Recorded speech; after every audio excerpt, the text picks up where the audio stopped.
భగవద్గీత ధర్మాల గురించి చెబుతుంది. సుఖం, శాంతి, త్యాగం, యోగం అంటే ఏంటో చెబుతుంది. ఏది శాశ్వతమో ఏది అశాశ్వతమో చెబుతుంది. భగవద్గీత సర్వ మానవాళి కోసం.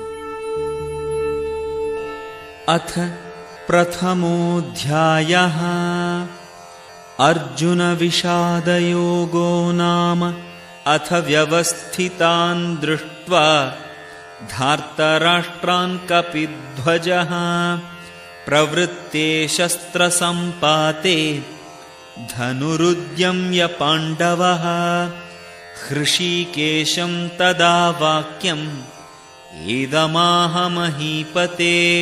ఆ సమయమున పాండుసుతుడైన అర్జునుడు కపిధ్వజము కూర్చబడిన రథమున స్థితుడై తన ధనుస్సును చేపట్టి బాణములను విసురుటకు సంసిద్ధుడయ్యను.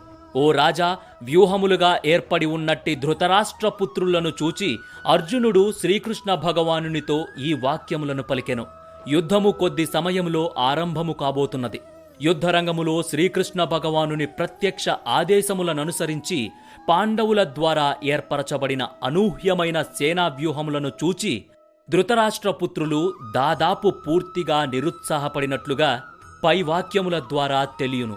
అర్జునుని ధ్వజముపై హనుమంతుని చిహ్నము కూడా పాండవుల విజయముకు మరొక సూచిక. ఎందుకనగా రామరావణుల నడుమ జరిగిన యుద్ధములో హనుమంతుడు శ్రీరామునికి తోడ్పడగా శ్రీరాముడే విజయము సాధించెను. ఇప్పుడు శ్రీరాముడు మరియు హనుమంతుడు ఇరువురూ కూడా అర్జునునికి తోడ్పడుట కొరకై అతని రథములో ఉండిరి. శ్రీకృష్ణ భగవానుడు స్వయముగా శ్రీరామచంద్రుడే. అంతేకాకుండా శ్రీరామచంద్రుడు ఎక్కడ ఉండునో అక్కడే అతడి నిత్యదాసుడైన హనుమంతుడు మరియు అతని నిత్య సహచరిణి అయిన సీతాదేవి కూడా ఉండును.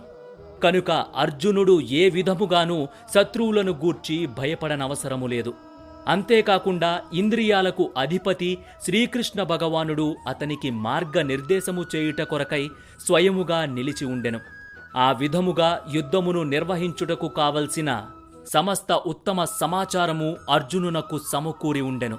తన నిత్య సహచర భక్తుని కొరకు భగవానుని చేత ఏర్పరచబడిన అట్టి మంగళకరమైన పరిస్థితులన్నీ విజయము తథ్యమని సూచిస్తుండెను.